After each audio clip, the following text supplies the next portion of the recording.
L'Atlantique, c'est l'histoire d'une anticipation. C'est comment est-ce qu'on prépare un quartier existant, avec des friches néanmoins, que l'on va pouvoir transformer. On parlait de construire la ville sur la ville, densifier. Et c'est l'histoire d'une anticipation parce qu'on peut souhaiter faire venir la ligne à grande vitesse à l'époque Tours-Bordeaux.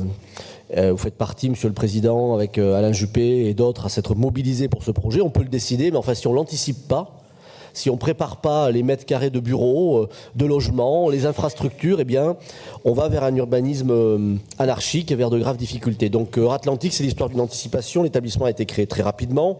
Il s'est déployé tout aussi rapidement pour être prêt lors de l'arrivée de la LGV en 2017. Et depuis, évidemment, son action continue. C'est l'histoire d'un succès.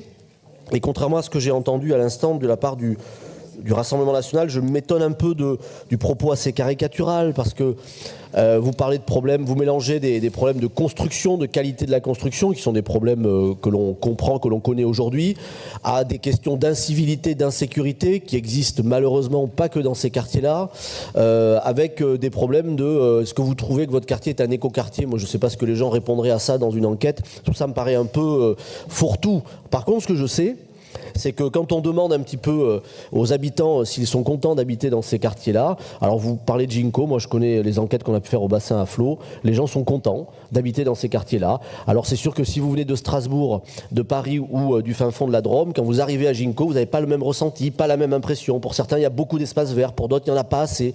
Une réalité en tout cas, c'est qu'on ne peut pas d'une main expliquer qu'il faut construire, et de l'autre, à chaque fois qu'on a des opportunités de construire, expliquer que ce n'est pas la bonne manière de faire. Et je sais ce que coûte politiquement la construction de logements lors d'une élection municipale, croyez-moi, j'ai payé pour voir. Mais en revanche, il fallait construire. Et je voudrais émettre à la fois un soutien Atlantique, en même temps quelques doutes, notamment sur le rééquilibrage qui a été fait et sur l'attention portée aux espaces publics. Je pense que dans les points d'amélioration, il y a la question des espaces publics qui ne sont pas acceptés, qui ne sont pas utilisés, appropriés par les populations. Et le deuxième sujet de réserve extrêmement important pour moi, c'est la question de la gare. Le projet qui consiste à piétonniser les accès à la gare est une folie. Je le dis, je le répète, bon, s'il y a bien un moyen de transport durable, c'est le train. On vient avec sa voiture, on la pose, on prend le train. En tout cas, tant qu'il n'y a pas de RER métropolitain ou girondin, on est bien obligé de procéder ainsi. Et donc, je regrette, mais on s'opposera à toute forme de piétonisation, faire encore reculer la voiture, supprimer un espace du parking souterrain, et pour aller où ? Voilà, donc je pense que l'aménagement de la gare est clé. Il faut qu'on puisse accéder à la gare de Bordeaux, il faut qu'on puisse y stationner évidemment en voiture et demain peut-être y venir avec un RER pour prendre un train à grande vitesse qui pour beaucoup de personnes en effet est un train du quotidien. Parce que quand on fait 2 heures, 1h30, 2 heures sur cette ligne LGV, on peut le faire des allers-retours dans la journée. Donc attention aux aménagements de la gare. Enfin, dernière remarque, on n'a pas réussi encore totalement l'occupation du hall Belsier.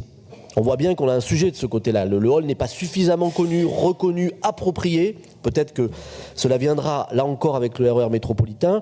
Mais il est nécessaire de mieux utiliser cet espace, je le répète, sans priver l'accès à la gare, notamment des Girondins, des Néo-Aquitains. C'est un point clé, c'est un point intermodal par définition. Et je ne voudrais pas que les folies qui consistent à empêcher la bagnole d'aller partout s'abattent aussi sur notre gare. Merci.